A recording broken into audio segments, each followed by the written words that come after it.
অবশেষে শেষ হলো ডক্টর ইউনূসের শাসনামল।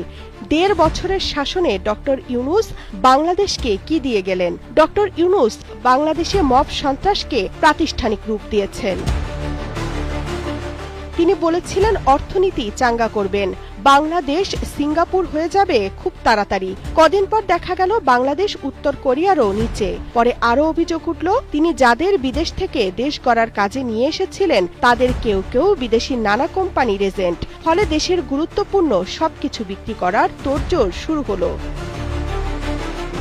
বেসরকারি খাতকে যদি ধ্বংস না করা যায় তাহলে বিদেশি কোম্পানির কাছে গ্যাস, সমুদ্র বন্দর, বিমানবন্দর ইত্যাদি বিক্রি হবে কিভাবে? ফলে বেসরকারি খাতের কোমর ভাঙার কাজ শুরু করল অন্তর্বর্তী সরকার। বেসরকারি উদ্যোক্তাদের বিরুদ্ধে একের পর এক হত্যা মামলা দায়ের করা শুরু হলো।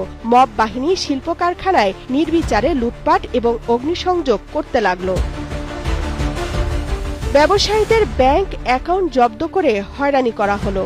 শিল্প কারখানায় গ্যাস, বিদ্যুৎ সরবরাহ বন্ধ হয়ে যাওয়ার উপক্রম হলো। বন্ধ হলো বহু কারখানা।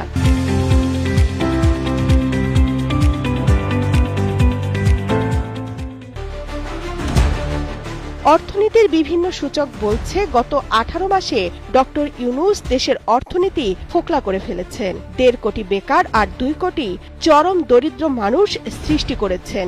মানুষ এখন দুঃখ করে বলছে অর্থনৈতিক ক্ষেত্রে এটাই তার জাতিকে উপহার। ডক্টর ইউনূস 18 মাসে দেশের শিক্ষার পরিবেশকেও ধ্বংসের কিনারায় নিয়ে গেছেন।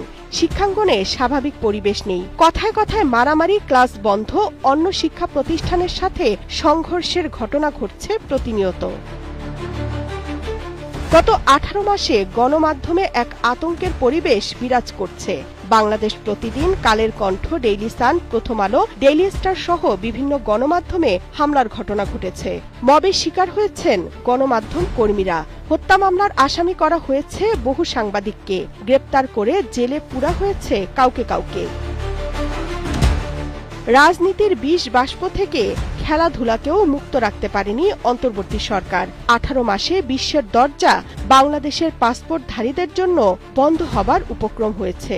এসব ঘটনায় কূটনৈতিক উদ্যোগ না নিয়ে উল্টো তিনি দেশের মানুষকে জালিয়াতির অভিযোগে অভিযুক্ত করেছেন। প্রতিবেশীদের সাথে সুসম্পর্ক বজায় রাখতে ব্যর্থ হয়েছেন।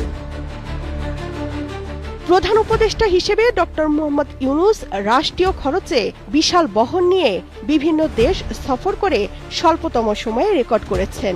বলা হয় এসব বিদেশ সফর যতটা না ছিল দেশের জন্য তার চেয়ে বেশি নিজের জন্য। কারণ এসব সফরের একটিও কোনো দেশের আমন্ত্রণে সফর করেননি ইউনূস। সবগুলো সফরই মূলত বিভিন্ন আন্তর্জাতিক সংস্থার সম্মেলনে যোগদানের জন্য হয়েছে।